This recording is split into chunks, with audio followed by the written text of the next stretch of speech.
Alex,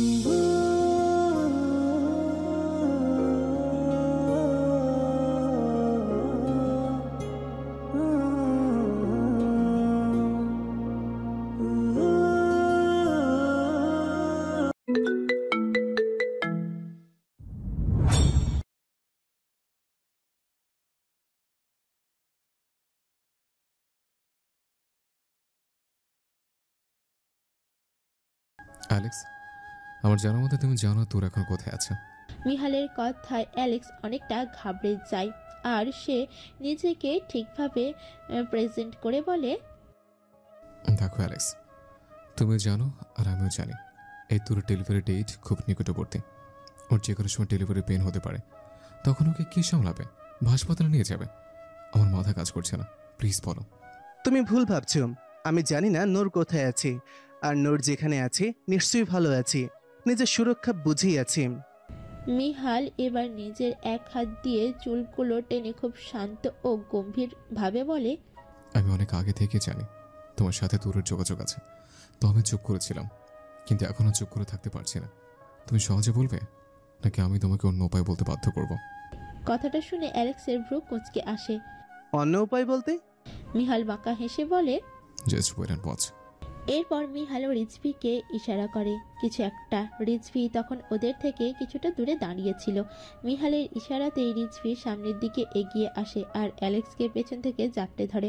হঠাৎ করে কেউ জাপটে ধরে অ্যালেক্স ভয় পেয়ে যায়। এই সুযোগে মিহাল অ্যালেক্সের সামনে পকেট থেকে মোবাইলটা বের করে নেয়। অ্যালেক্সের সেলফোনটা যেহেতু আইফোন, তাই ফিঙ্গারপ্রিন্ট দিয়ে খুলবে। মিহাল অ্যালেক্সের ফিঙ্গারপ্রিন্ট নেয় জোর করে। এরপর তোর নাম্বার খুঁজে ফোন করে। 3বার রিং হওয়ার পর তো রিসিভ করে।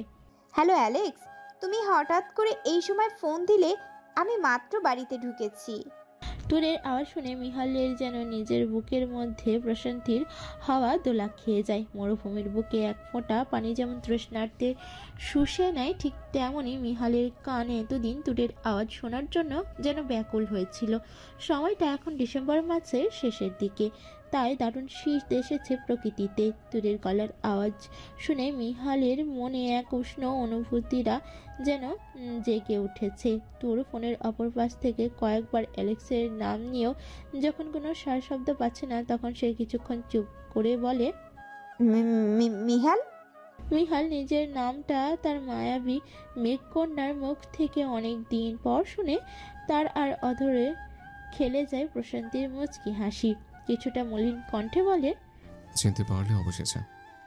তোর তো ওদিকে নিঃশব্দে অশ্রুজল বিসর্জন দিচ্ছে। আর শেষে মিহালের বলা কথাটা শুনে তার হেঁচকি উঠে যাওয়ার অবস্থা। মিহাল বুঝতে পারে তোর কাঁদছে, কাঁদুক। সে কি বলেছিল? তার থেকে দূরে যেতে বলেনি তো? কেন দূরে গিয়ে এতদিন এত কষ্ট দিল নিজেকে, আমাকে, সাথে অনাগত বাচ্চাকে? এখন কাঁদছো কেন? ভালো থাকার জন্য তো দূরে গিয়েছিলে। তোর কান্নার জন্য কথা বলতে পারছি না, কথাগুলো যেন দলা পাকিয়ে কান্নার রূপে বেরিয়ে আসছে। কি হলো, এখন চুপ করে থাকবে, নাকি আমাকে আরো কষ্ট দেওয়ার বাকি আছে তোমার? তোর জড়ানো গলায় বলে, আসবে আমার কাছে? আসো না প্লিজ। আমার না তোমাকে খুব দেখতে ইচ্ছে করছে, আর যদি দেখতে না পাই? তুরের শেষের কথা শুনে মিহালের নাকের পাঠা শক্ত হয়ে যায় আর এক হাতে মুষ্টিবদ্ধ করে ফেলে। রিজভি ইতিমধ্যে অ্যালেক্সকে ছেড়ে দিয়েছে। অ্যালেক্স আর রিজভি মিলে এখন ওদের কথাবার্তা বোঝার চেষ্টা করছে। মিহালের কথা রিজভি বুঝতে পারলেও তোর অপর পাশ থেকে কি বলছে তা শুনতে পারছে না। আর অ্যালেক্স, সে তো কিছুই বুঝতে পারছে না। মিহাল তোরকে ধমক দিয়ে বলে, এই মেয়ে, একদম চুপ। কিসব বলছিস তুই? এসব কথা আর একবারও মুখে আনবি না, আর যদি আনিস আমি তোর জবান ছিঁড়ে ফেলবো। এতদিন দূরে থেকে সে এখন খারাপ খারাপ কথা বলতেছে। মিহালের ধমকে তোর সামান্য কেঁপে উঠলেও শেষের কথাগুলো শুনে মুখে হাসি ফুটে ওঠে। আমি এখনই রওনা দিব, তুমি একটু সাবধানে থাকবে। এই বলে ফোন কেটে দেয়। ফোনটা অ্যালেক্সের কাছে ফিরিয়ে দেয়। ধন্যবাদ এতদিন তোরের খেয়াল রাখার জন্য, দূর থেকে হলেও। আর দুঃখিত তোমার সাথে এরকম ব্যবহার করার জন্য। অ্যালেক্স হাসি মুখে বলে, আরে বাদ দাও তো, আমি একটু কিছু মনে করিনি। তোমরা দুজন ভালো থাকো আর অনাগত বেবিরাও ভালো থাকুক, এইটাই চাই। এরপর রিজভি ও অ্যালেক্সকে নিয়ে বাংলোর উদ্দেশ্যে রওনা হয়। সেখান থেকেই সবাইকে নিয়ে লস অ্যাঞ্জেলেস এর উদ্দেশ্যে রওনা হবে। বাংলোতে যে যখন সবাইকে বলে তোর কোথায় আছে, তখন সবাই সেখানে যাওয়ার জন্য উতলা হয়ে ওঠে। যেহেতু এখন ডিসেম্বর মাস, সেমিস্টার ব্রেক চলছে, আর 4-5 দিন পর নতুন বছর আসতে চলেছে। নতুন বছরের ফ্রেন্ডকে ফিরে পাবে, সাথে নতুন অতিথি। তোরের মতো যদি রাফি কোথায় আছে তা জানা যেত। ইয়ানা মনে মনে উসখুস করছে যাওয়ার জন্য, কিন্তু ভয় হয় তার, যদি তাকে মানা করে দেয়। কিন্তু সে তো যেতে চায়, কারণ তোরের কাছ থেকে মাফ চাইতে হবে, না হলে সে আত্মগ্লানিতে শান্তি পাবে না। হ্যাঁ, ইয়ানা নিজের করা প্রতিটা অন্যায় বুঝতে পেরেছে এবং সে মন থেকে মাফ চাইতে চায়। শারীরিক ও বাহ্যিক শাস্তি থেকে মানসিক শাস্তিটা বেশি ভয়ঙ্কর, কারণ এই শাস্তি বাহিরের কেউ দেখতে পারে না, শুধু যে ভোগে সে দেখতে ও বুঝতে পারে। সবাই নিজেদের ব্যাগ প্যাক করে নিয়েছে নতুন বছরটা একটা নতুন শহরে শুরু করার জন্য। সেমিস্টার ব্রেকের জন্য তাওহিদ নাদিয়ারাও এসে পড়েছিল বাংলোতে। এখন তারাও নিজেদের ব্যাগ প্যাক করে নিচ্ছে। একেবারে লস অ্যাঞ্জেলেসের থেকেই তারা ক্যালিফোর্নিয়াতে ফিরবে। সবাই যখন নিজেদের ব্যাকপ্যাক ড্রয়িং রুমে এনে রেখেছে, তখন ইয়ানা নিজের রুমের দরজার সাথে জড়সড় হয়ে দাঁড়িয়ে আছে। রনক ও রিজভি সেটা দেখে মিহালকে বলে। মিহালের দেখে মায়া লাগে। ইয়ানার চোখ মুখ শুকিয়ে গেছে, চোখের নিচে গাঢ় কালি পড়েছে, আর এতটাই রোগা হয়েছে যে ওরে দেখলে আগের ইয়ানার সাথে মিলানো যায় না। মিহাল নিজের হাতের ট্রলি ব্যাগটা রেখে ইয়ানার কাছে যেয়ে বলে, ইনায়া। হঠাৎ করে ইয়ানা মিহালের ডাকে হকচকিয়ে যায়, কিন্তু কিছু না বলে সে চোখ নামিয়ে নিচের দিকে তাকিয়ে থাকে। তোমার ব্যাকপ্যাক করনি? ব্যাগ কই তোমার? দাও, গাড়িতে উঠাতে হবে তো। এই কথাটা শুনে ইয়ানার মুখে অস্পষ্ট হাসি ফুটে। এরপর সে জলদি করে নিজের রুমে গিয়ে আলমারি থেকে কাপড় ট্রলি ব্যাগে ভরতে থাকে। ইয়ানাকে এভাবে খুশি মনে ব্যাগ গোছাতে দেখে সবাই খুশি হয়। মেয়েটা নিজের জীবনের সবচেয়ে বড় শাস্তিটা পেয়েছে, নিজের অনাগত বাচ্চাকে হারিয়ে আর স্বামীর থেকে দূরের থেকে। রাত 1টার দিকে টানা 10 ঘন্টা জার্নি করে সবাই লস অ্যাঞ্জেলেসে অ্যালেক্সের মায়ের বাসায় পৌঁছেছে। তোর যেহেতু অ্যালেক্সের মা এলিজাকে ওদের সবার আসার খবর দিয়ে দিয়েছে, তাই তোর ও অ্যালেক্সের মা ড্রয়িং রুমে বসে অপেক্ষা করছে। অ্যালেক্সের নানি বৃদ্ধ মানুষ, তাকে 10:30টার দিকে খাইয়ে ঘুম পাড়িয়ে দেওয়া হয়েছে। অ্যালেক্সের মা তুরকে অনেকবার বলেছে রুমে গিয়ে ঘুমিয়ে যেতে। সে অ্যালেক্সের মা এলিজা অপেক্ষা করবে, কিন্তু তুর কি সে কথা শোনে? তুরের এক কথা, সেও অপেক্ষা করবে। 6 মাস যাবৎ তার স্বামীকে দেখে না, আর আজকে যখন মিহাল আসবে তাকে দেখতে, তখন সে কিভাবে ঘুমাবে? রাত 1:15টার দিকে যখন গাড়ির হর্নের আওয়াজ পায়, তখন তারা নিশ্চিত হয় ওরা সবাই চলে এসেছে। তুর তো খুশিতে দৌড়ে নিতে গিয়েছিল, কিন্তু 9 মাসের ভারী শরীর নিয়ে দৌড়ে যাওয়া যায়? তাই আস্তে আস্তে দরজার দিকে যাচ্ছে। মিসেস এলিজা ইতিমধ্যেই দরজা খুলে ফেলেছে। দরজার বাহিরে দেখা যাচ্ছে সবাই হাতে ট্রলি ব্যাগ নিয়ে এগিয়ে আসছে। তোরের চোখ তো মিহালকে খুঁজে চলেছে। মিহাল ইচ্ছে করে সবার পেছনে আসছে, কিন্তু ঠিকই দরজার ভেতরে দাঁড়িয়ে তোরের উৎকণ্ঠতা ভরা মুখ দেখেছে। একে একে সবাই বাড়ির ভিতরে ঢোকে। তোর সবার সাথে মুচকি হেসে কুশল বিনিময় করে। মিহাল এখনো বাড়ির ভিতরে ঢোকেনি। এদিকে তোরের চোখ সেই কখন থেকে মিহালকেই খুঁজছে। সবাই খুব ক্লান্ত হওয়ায় সোফাতে গা এলিয়ে দেয়, আর তোর এখনো দরজার কাছে দাঁড়িয়ে চোখ এদিক ওদিক ঘুরিয়ে মিহালকে খুঁজছে। ক্লান্ত শরীরেও সবাই এটা খেয়াল করে মিটমিট হাসছে, কারণ তারা জানে মিহাল ইচ্ছা করে ভিতরে আসছে না। প্রায় 5 মিনিটের মতো এক জায়গায় দাঁড়িয়ে থেকে দূরের চোখে অশ্রুরা এসে ভর করে। তোর পিছনে ঘুরে ছলছল নয়নে ওদের সবার দিকে তাকায়। তোরের এভাবে তাকানো দেখে সবাই এবার হেসে দেয়। নাদিয়া এসে তোরকে জড়িয়ে ধরে বলে, তোর বেবি, তুমি অনেক মোটা হয়ে গেছো, এখন আর তোমাকে আমি জড়িয়ে ধরতে পারি না। আরে বাবা, রিল্যাক্স, মিহাল লুকিয়ে আছে।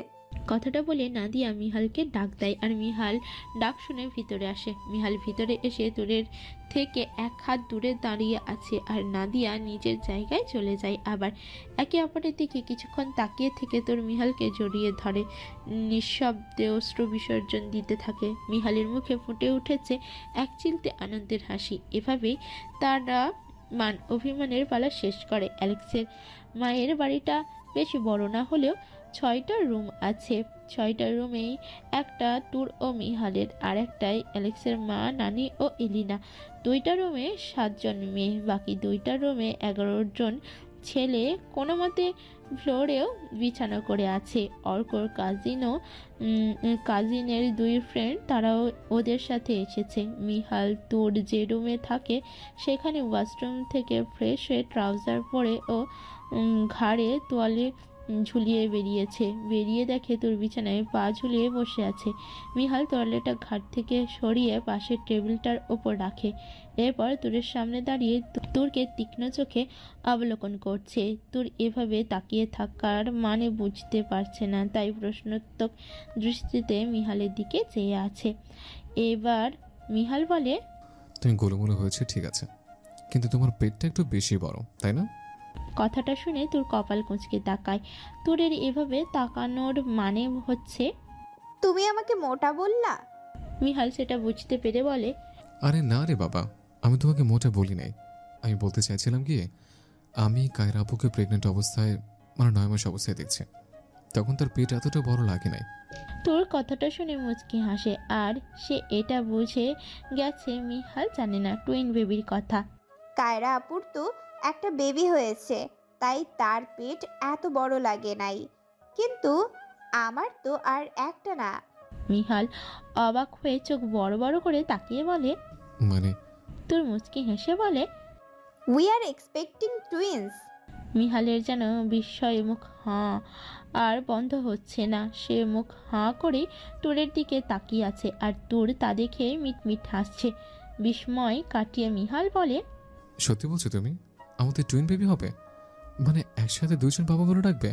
কথাটা বলে মিহালের চোখ দিয়ে অশ্রুরা গড়িয়ে পড়ে। তোর মিহালের হাত ধরে মিহালকে পাশে বসায়। জি জনাব, আমাদের টুইন বেবি হবে। মিহাল খুশিতে কি করবে ভেবে পাচ্ছে না। বসা থেকে উঠে একবার এদিকে হাঁটে তো আরেকবার ওদিকে হাঁটে। একটা বাচ্চা আসার খুশি যতটা হয়, 2টা বাচ্চা আসার খুশি তার থেকে দ্বিগুণ হয়ে যায়। কিছুক্ষণ এভাবে কাটার পর মিহাল হুট করে তোরের সামনে এসে বসে পড়ে আর তোরের পেটে মুখ গুঁজে দেয়। হঠাৎ আচমকা মিহালের কাছে তোর শিরদাঁড়া বেয়ে শীতল স্রোত বয়ে যায়। মিহাল কিছুক্ষণ দূরের পেটে মুখ গুঁজে থেকে তারপর পেটে কান পেতে ভিতরে কি হচ্ছে শোনার চেষ্টা করে। এই সময়টা আসলেই অমূল্য। অনাগত সন্তানের আশার বাবা মা 2 জন উদ্গ্রীব হয়ে থাকে। তখন মিহালের মাথায় একটা প্রশ্ন আসে, এই তোমার কোনো লাইফ রিস্ক নেই তো? মিহালের করা প্রশ্নে স্পষ্ট ভয়ের আভাস পায়। প্রত্যুত্তরে তোর মাথা নাড়িয়ে না জানায়। এসে গেছে নতুন বছর, সাথে নিয়ে এসেছে অনেক খুশি আর কারো জীবনের মোড়। যেদিন মিহাল শুনতে পেয়েছে তোরের টুইন বেবি হবে, তার পরের দিনই লস অ্যাঞ্জেলেস এর ডাক্তারের কাছে নিয়ে গেছে তোরকে, জানার জন্য বেবিদের অবস্থা ও তোরের আসলে কোনো রিস্ক আছে কিনা। ডাক্তার যখন বলে সবকিছু স্বাভাবিক, কিন্তু রোগীকে ডেলিভারির সময় অন্তত 2 ব্যাগ রক্ত দেওয়া লাগবে, আর ডেলিভারির সময় যেহেতু আসন্ন, তাই এই কয়েকদিন অনেক খেয়াল রাখতে হবে। অ্যালেক্সের মা তোরের অনেক খেয়াল রেখেছেন।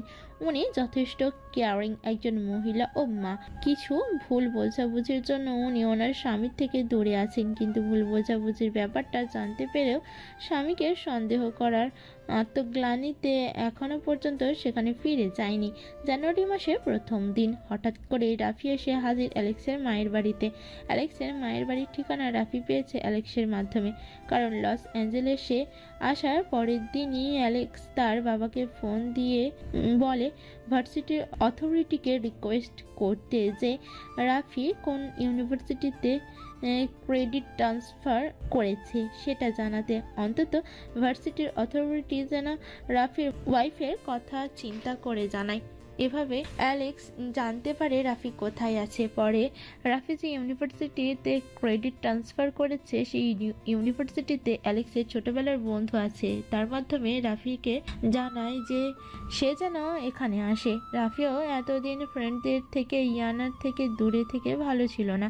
রাফি নিজের ফ্রেন্ডদের যতটা ভালোবাসে ইয়ানাকে তার থেকে কম ভালোবাসে না, বরং কিছুটা বেশি ভালোবাসে। কিন্তু ইয়ানার করা কাজগুলো সত্যি অনেকটাই নিন্দনীয়। প্রয়োজনীয় ছিল, যা রাফি দৌড়ে না গেলে ইয়ানা উপলব্ধি করতে পারতো না। রাফি দৌড়ে না গেলে ইয়ানা বুঝতে পারতো না তোর মিহালকে ছাড়া প্রেগনেন্ট অবস্থায় কিভাবে আছে। তানজিনা যখন মিহালকে অপমান, ভালোবাসা, অমর্যাদা ইনডাইরেক্টলি বুঝিয়ে দিত মিহালের সাথে থাকতে চায় না, তখন মিহাল যদি এইটা মৃত্যুশয্যায় থাকা মেয়ের ভালোবাসা পূর্ণ করতে তাকে বিয়ে করে, আর বিয়ে করেও প্রথম বউকে কষ্ট না দেওয়ার সব রকম শর্ত পালন করে, কিন্তু তাও প্রথম বউটা তাকে ছেড়ে চলে যায়, তখন কেমন লাগবে?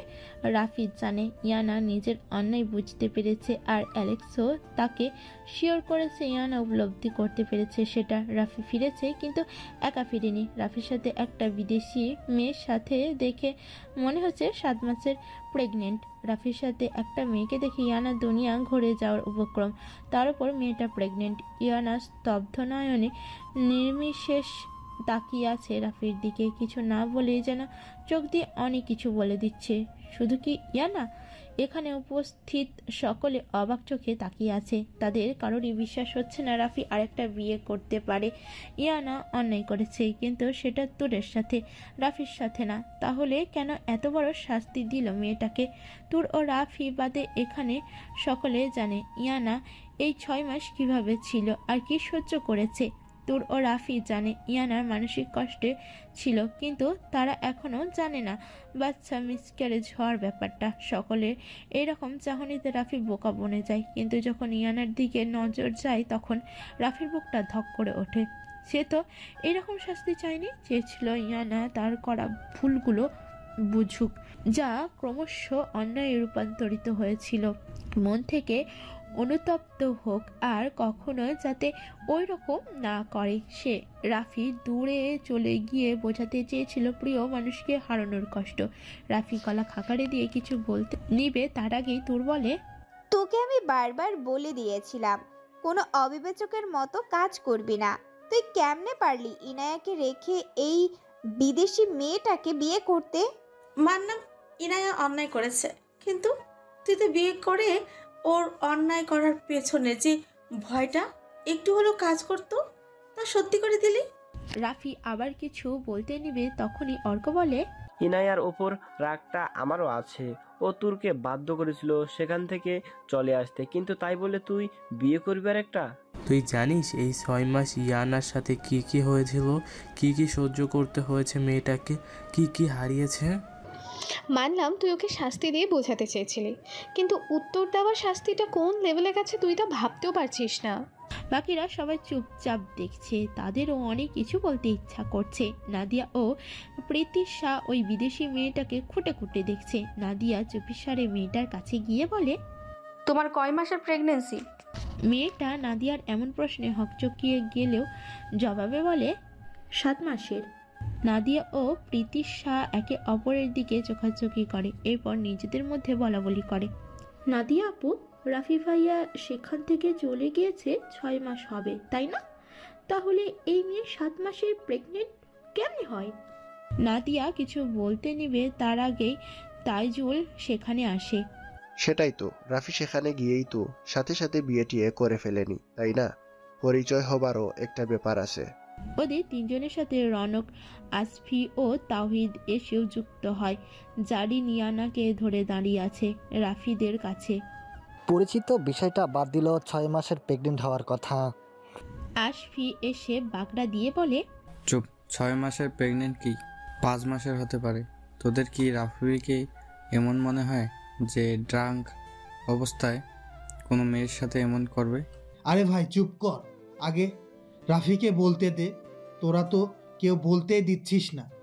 কথাটা বলেই তাওহিদ সেখান থেকে আবার রাফিদের কাছে যায়। এই সবাই চুপ করো, আর রাফি তুই সবকিছু বলতো। রাফি এতক্ষণে মনে হয় নিজের জানটা ফিরে পেল। তোরা আমাকে কিছু বলতে তো দিবি, আমি ওই মেয়েটাকে বিয়ে করিনি, আর না ওর পেটে আমার বাচ্চা। তাহলে মেয়েটাকে? সবাই একত্রে এভাবে জিজ্ঞাসা করাতে রাফি হকচকিয়ে যায়। একটা দীর্ঘশ্বাস ফেলে বলে, মেয়েটা একটা বিধবা মেয়ে। বিধবা মেয়ে তোর সাথে কেন? আমি যখন লস ভেগাসে যাই তখন তো জব ছিল না। বাবা আমার কাছ থেকে 1.5 লক্ষ টাকা নিজের জমানো টাকার সাথে নিয়েছিলাম। ইউনিভার্সিটি অফ নেভাদাতে ভর্তি হয়েছি। ইউনিভার্সিটি অফ নেভাদাতে ক্রেডিট ট্রান্সফার করার সময় স্যান ফ্রান্সিসকো স্টেট ইউনিভার্সিটির এক বায়োকেমিস্ট্রি শিক্ষক রাফিকে ইউনিভার্সিটি অফ নেভাদায়ের একজন মুসলিম ভারতীয় শিক্ষকের অ্যাড্রেস দেয় আর বলে ওই শিক্ষকের কাছ থেকে কোনো দরকার পড়লে সাহায্য নিতে। মোহাম্মদ আব্দুল কুরায়েশ, ইনি ইউনিভার্সিটি অফ নেভাদার জেনেটিক্স ডিপার্টমেন্টের শিক্ষক। তার একমাত্র ছেলে মোহাম্মদ সায়েম কুরায়েশ একজন আর্মি অফিসার ছিলেন, যিনি 7 মাস আগে একটা মিশনে শহীদ হয়েছেন। মোহাম্মদ আব্দুল কুরায়েশের স্ত্রী ছেলেকে জন্ম দিতে যেয়ে মারা গিয়েছিলেন, আর তিনিও জীবনে দ্বিতীয় বিয়ে করেননি। পুত্রবধূর অর্থাৎ রুবিনা তুরস্কের একজন অনাথ মেয়ে। রুবিনা তার স্বামী মারা যাবার 1 মাস পরে জুন মাসের শেষ সপ্তাহে জানতে পারে সে প্রেগনেন্ট। স্যারের বাসায় পেইড গেস্ট হিসেবে যায়। স্যার নিজেও অসুস্থ আর রুবিনাও তার উপর প্রেগনেন্সি। স্যার রুবিনাকে বলেছিল অ্যাবর্শন করতে আর নিজের জীবন শুরু করতে, তবে রুবিনা করেনি। সে তার স্বামীর শেষ চিহ্নকে রাখতে চায়। আমি যখন ওদের বাসায় যাই তখন রুবিনা 5 সপ্তাহের প্রেগনেন্ট। মেয়েটা সারাদিন মনমরা হয়ে বসে থাকতো, আর সেটা আমি প্রতিদিন বিকালে দেখতাম। যেহেতু আমি জানি উনি বিধবা আর প্রেগনেন্ট, তাই ওনাকে হাসি খুশি রাখার জন্য ওনার সাথে টুকটাক কথা বলতাম। রুবিনাও স্বাভাবিক হচ্ছিল। স্যার এই বিষয়টা লক্ষ্য করেন আর আমাকে প্রস্তাব দেয় রুবিনাকে বিয়ে করার জন্য। কিন্তু আমি যেহেতু আগে থেকে বিবাহিত, তাই আমি স্যারকে এই কথাটা বলি। এরপর স্যার আর কিছু বলে না। এছাড়া রুবিনাকে যখন স্যার কথাটা বলে তখন সেও আমাকে বিয়ে করতে রাজি না। সে আমাকে বন্ধুর মতো ভাবে, এতে আমি স্বস্তি পাই। স্যারকেও রুবিনাকে আমি আমাদের সব কথা জানাই। তারপর রুবিনা বলে ডাক্তার বলেছে তার প্রেগনেন্সি রিস্কি, হয়তো বাচ্চাটাকে বাঁচানোর সময় সে বাঁচবে না, তাই সে চায় আমি যেন বাচ্চাটার দায়িত্ব নিই, তবে তাকে বিয়ে করে নয়, বাচ্চাটা জন্মের পর লিগালি অ্যাডপ্ট করে। স্যার নিজেও সায় দেয়, কারণ সে বৃদ্ধ মানুষ, কতদিন আর বাঁচবে। আমি প্রথমে মানা করলেও রুবিনা নিজের সন্তানের জন্য আমাকে অনেক রিকোয়েস্ট করে, তাই আমি রাজি হই। আর যেহেতু তার বাচ্চাটাকে জন্মের পরপরই আমি অ্যাডাপ্ট করব, তাই এখানে আসার সময় রুবিনাকে সাথে করে নিয়ে এসেছি। রাফি কথাগুলো ভিনদেশি ভাষায় বলেছে, তাই সবাই বুঝতে পেরেছে। সকলে রাফির কথা শুনে একটা স্বস্তির নিঃশ্বাস ফেলে, আর ইয়ানার বুক থেকে যেন পাথর নেমে যায়। রাফি একটা দীর্ঘশ্বাস ফেলে আবার বলে, রুবিনার বাচ্চার বাবা মা আমি ও ইনায়া হব, যদি ইনায়া রাজি থাকে। কথাটা শুনে ইয়ানার নিজের অনাগত সন্তানের কথা মনে পড়ে যায়, আর সে ডুকরে কেঁদে ওঠে। ফ্লোরে হাঁটু ভেঙে বসে পড়ে। হঠাৎ করে ইয়ানার এভাবে ভেঙে পড়া দেখে রাফি ঘাবড়ে যায়। সে ইয়ানার সামনে যে হাঁটু ভেঙে বসে বলে, আমি জানি তোমাকে আমার জন্য অনেক কষ্ট সহ্য করতে হয়েছে, কিন্তু এটা জরুরি ছিল। তোমাকে বোঝানো দরকার ছিল কারো অবহেলা কেমন লাগে। আর দেখো, তুমি তোমার অন্যায়টা বুঝতে পেরেছো আর মন থেকে অনুতপ্ত। তুমি কি চাও না রুবিনার বাচ্চাটা বাবা মা পাক? ইয়ানা রাফিকে জড়িয়ে ধরে বলে, চাই তো। রুবিনার বাচ্চাটাকেই আমি আমার মৃত সন্তানের জায়গায় বসাবো। ও যদি এখন থাকতো তাহলে রুবিনার বাচ্চাটার মতোই বেড়ে উঠতো। ইয়ানার মুখ থেকে মৃত সন্তান, কথাটা শুনে রাফি অবাক হয়ে যায়। ইয়ানাকে নিজের বুক থেকে উঠিয়ে ভালো করে জিজ্ঞাসা করে, মৃত সন্তান মানে? শুধু রাফি না, তুর অবাক হয়ে মিহালের দিকে তাকায়। মিহালের মন সম্মতি দেখে তুর বুঝে যায় ইয়ানা প্রেগনেন্ট ছিল। তুর ভাবে ওর জন্যই হয়তো বাচ্চাটা নষ্ট হয়েছে। ইয়ানা নিজেকে সামলাতে না পেরে রাফিকে সব বলে। রাফি সব শুনে নিজেকে দোষ দিতে থাকে। কেন সে সেখান থেকে গিয়ে ইয়ানার খোঁজ নিল না? খোঁজ নিলে হয়তো বাচ্চাটা আজ থাকতো, ইয়ানাকে নিজে যত্ন করতে পারতো, তার সাথে কথা না বলে শাস্তি বহাল রেখে। তোর সব শুনে ইয়ানার কাছে মাফ চাইতে যায়। তখন ইয়ানা বলে, না তোর কোনো দোষ নেই, আমি নিজের অন্যায় শাস্তি পেয়েছি। রাফি তো আর জানতো না আমি প্রেগনেন্ট। এসব আমার কর্মফল, যা আমি পেয়ে গেছি। আর দেখ, রুবিনার বাচ্চার সাথে আমি মা হতে পারবো। সবার মান অভিমানের পালা শেষ। কেটে যায় আরো কয়েকদিন। হঠাৎ একদিন তুরের লেবার পেইন ওঠে। ওরা সবাই সান ফ্রান্সিসকোতে ওই দিনের পরের দিনই ফিরে এসেছে। তুর ও রুবিনার জন্য দিয়ে কার ড্রাইভ করা হয়েছে। তুরকে মিহালরা সবাই মিলে হাসপাতালে নিয়ে যায়। হসপিটালে নেওয়ার পুরো সময় মিহাল তুরের হাত ধরেছিল। মিহালের নিজেকে একদম অসহায় মনে হচ্ছিল। তুরের যেহেতু টুইন বেবি হবে, তাই ডাক্তার বলেছে সি সেকশন করতে, তাই তুরকে মেরুদণ্ডের অ্যানেস্থেসিয়া দেয়। অ্যানেস্থেসিয়া দেওয়ার আগে তুর মিহালকে বলে, মিহাল, আমার না খুব ভয় করছে। যদি মরে যাই তাহলে তুমি বাচ্চাদেরকে দেখে রাখবে? এসব কথা বলো না এই সময়। দেখো, তোমার কিছু হবে না, তুমি বাচ্চারা 3 জনই সুস্থ থাকবে। শোনো, আমি মরে গেলেও কিন্তু শর্ত প্রযোজ্য থাকবে। তুমি আর কাউকে বিয়ে করতে পারবে না। এর মধ্যে মিহাল হেসে দেয়। এরপর তুরের কপালে নিজের অধর স্পর্শ করে। ডাক্তারকে রিকোয়েস্ট করে যাতে তাকে মিহালকে ওটিতে ঢুকতে দেয়। আর যেহেতু এটা আমেরিকার মতো উন্নত দেশ, তাই ডাক্তাররা বিনা কথায় ঢুকতে দেয় মিহালকে। প্রায় 3 ঘন্টা পর মিহাল একটা বাচ্চা কোলে নিয়ে বাইরে বের হয়। আর একটা বাচ্চাকে নার্স ক্লিন করতে নিয়ে গেছিল, তাই মিহাল একজনকে নিয়ে আসে, বের হয়, তারপর আরেকজনকে আনতে যায়। সবাই দুটো বাচ্চাকে নিয়ে কাড়াকাড়ি লাগিয়ে দিচ্ছে। মিহাল তুরের যমজ ছেলে সন্তান হয়েছে। তুরের তো সেন্স নেই, তাই যখন সেন্স ফিরবে তখন বাচ্চাদের ওর কাছে দেওয়া হবে। 1 ঘন্টা পরে সেন্স ফিরে, তখন বাচ্চাদের তুরের কাছে মিহাল নিয়ে যায়।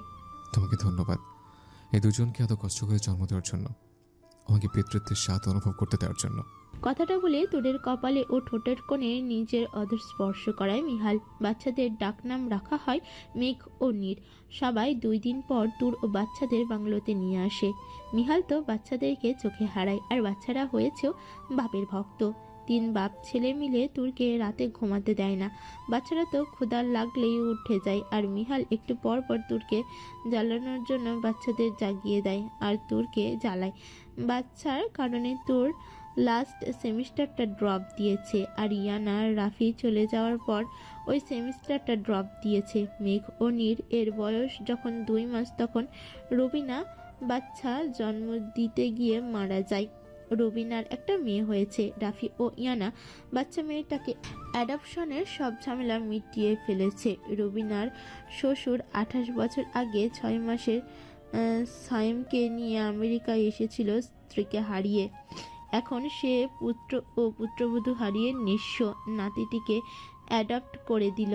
মেঘ ও নীর এর বয়স যখন 1.5 বছরের একটু বেশি, তখন তুর ও মিহাল বাংলাদেশে ফিরে। সাথে রাফি ও ইয়ানা ও পিচি 1.5 বছরের সাদিয়া, সাফকাত ও নাদিয়াও ফিরবে। আর নাদিয়ার 2 মাসের মেয়ে হয়েছে, নাম তার সাবিলা। মেঘ ও সাবিলাকে কোলে নিয়ে নিজের কাছে রাখার জন্য পাগল, তাই নাদিয়া ও সাফকাত 15 দিনের জন্য ফিরবে বাংলাদেশে। তারপর আবার আমেরিকায় যাবে 1 বছরের জন্য। নীর আবার একটু গম্ভীর, তবে সাবিলাকে কোলে নেওয়ার জন্য যখন সাদিয়া আর মেঘ ঝগড়া করে, তখন সে নিজের বাচ্চা হাত দিয়ে ওই 2 বাচ্চাকে থামায়। ওরা নিজেরা পিচ্ছি, তারা কিনা কোলে নিবে আরেক পিচ্চিকে। এটা নিয়ে ওদের সবার মধ্যে হাসাহাসি শেষ নেই। লীরা ও অ্যালিক 1 বছর ধরে লীরার পরিবারকে রাজি করায়। এরপর অ্যালিক ইসলাম গ্রহণ করে আমেরিকায় বিয়ে করে। ওই একই দিনে ফাইজা ও অলিজ বিয়ে করে। ওদের 2 জুটির বিয়েতে বাংলাদেশের থেকে লীরা ফাইজা পরিবার আসে। তোর মিহালদের পরিবার, তারাও 15 দিনের জন্য এসেছিল বাবুদের দেখতে। বাকি সবাই ফিরে গেছে। 6 মাস হলো। অর্ক প্রীতিশার মধ্যে 1 বছর বেশি ছিল, কিন্তু 3 দিন আগে প্রীতিশার বাবা অসুস্থ হয়ে যাওয়ায় প্রীতিশাকে নিয়ে ওদেরকে ছাড়া চলে যেতে হয়। 6 মাস আগে ওরা বাংলাদেশ ছেড়ে দেয়। Pritisha last semester university of California থেকে করেছে, তাই তারা 8 জন, তোর, মিহাল, রাফি, ইয়ানা, সাফকাত, নাদিয়া, অর্ক ও প্রীতিশা পাশাপাশি 2টা ফ্ল্যাট নিয়ে থেকেছে 6 মাস। বাংলাদেশে ফিরে যাওয়ার 15 দিনের মধ্যে তুর ও মিহাল, নীরা ও ইফতির একসাথে আবার বিয়ে, আর অর্ক ও জারিনের বিয়ে। আজকে তোর, মিহাল ও ইফতি নীরার গায়ে হলুদ। অনেক আনন্দ হাসিখুশির মাধ্যমে ওদের হলুদ সম্পন্ন হয়। মেঘ ও নীর তো বাবা মাকে চোখ বড় বড় করে দেখছে, তো আবার খালা খালুকে দেখছে। সাবিলাকে কান্না করতে দেখে মেঘ বাবার কোল থেকে নেমে ছোট ছোট পায়ে দৌড় দিয়েছে, আর নীর ভাইকে দেখে পিছে পিছে যাচ্ছে, কারণ সে জানে এখন আবার সাদিয়ার সাথে ঝগড়া হবে, আর মেঘ যেমনই হোক সাবিলাকে নিজের কাছে নিবে। তারপর সাদিয়াকে নীরের সামলানো লাগবে। বিয়ের দিন তানজিনা আরিফের সাথে আসে। তানজিনার সাথে আরিফের সামনের মাসে বিয়ে। 2 বছরের বেশি তানজিনা অপেক্ষা করেছে, কারণ আরিফ সেদিন আমেরিকা থেকে জার্মানিতে চলে গিয়েছিল। তানজিনা নিজেকে অনেক পরিবর্তন করেছে, এখন আর কারোর সাথে অহংকার দেখায় না। বিয়ের সব কার্যক্রম শেষ করে মিহাল নিজের রুমে ঢোকে আর দেখে তোর বিছানার মাঝে বসে আছে। 2 জন একে অপরকে সালাম বিনিময় করে। বাচ্চারা কি আসতে চায়নি? মেঘ সাবিলার সাথে ঘুমাবে, আর নীরও সাদিয়াও। এদের জন্য শাফকাত ভাই, নাদু ও ইনু রাফিকে ড্রয়িং রুমে ফ্লোরে বিছানা করে থাকতে হচ্ছে। বাই দ্য ওয়ে, তুমি কই ছিলা? আমাকে রিজভি, তাইজুল, তাওহিদ, আশফি, রনকটা মিলে আটকে রেখেছিল। পরশু দিনের রনকের গায়ে হলুদ না, দাঁড়ো মজা বোঝাবো ওর বিয়েতে। অর্ক তো আমাদের না জানিয়ে প্রীতিশাকে বিয়ে করে ফেললো। তুমি কি রনকের বাসর ঘরে বাধা দিবা নাকি? অর্ক বলেছে 1 বছর পর অনুষ্ঠান করবে, আগে নিজের অবস্থানটা শক্ত করবে তারপর। ভালোই হয়েছে, বাচ্চারা আজকে ওদের কাছে আছে, নাহলে আমাদের বাসটা নষ্ট হয়েছে তো, তাই না বেব? চুপ বদ ছেলে, 2 ছেলের বাপ হয়ে গেছে, এখনো তার ঢং কমে না। কিছু বলো, আমার আরো 2টা মেয়ে বাবু লাগবে, তার জন্য প্রসেসিং লাগবে না? কি বললা তুমি? ওরা আবার রাঙিয়ে দেয় ওদের ভালোবাসার রং একে অপরের ঠোঁটের স্পর্শে। এর মধ্যেই তুর বলে, আমার শেষ অধ্যায়ে তুমিময় থাকবে আজীবন। মিহাল তুরের গলায় মুখ গুঁজে বলে, আমারও শেষ অধ্যায় তুমি। ভালোবাসে মেঘকন্যা।